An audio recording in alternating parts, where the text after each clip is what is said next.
Mira, son Carmen Nova, vouche contar como eran as festas aquí, por esta zona de onde estamos agora.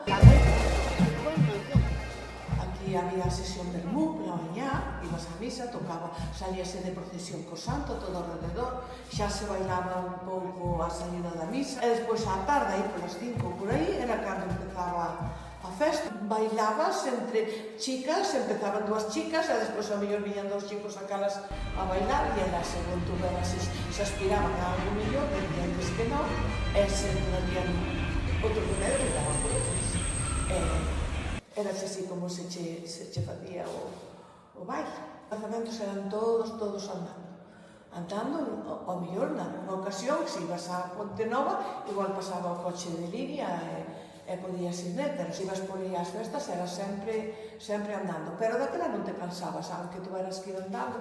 Entonces, como había grandes distancias, non podías ter os zapatos da festa postos desde a casa, porque tiñas un hasta que se acababan aqueles, non había máis zapatos. Entonces había que facer polos zapatos. Entonces traías o calzado que encontrabas, se tiñas unhas tocas, traías as tocas ou unhas alparagatas ou o que tuveras, para deixar metidos, deixados por ali nun rincón, quedaban xelías, pois cando volvías para a casa, pois volvías outra vez a cambiarte de calzado. Había bandas, había orquestas, había conjuntos de música,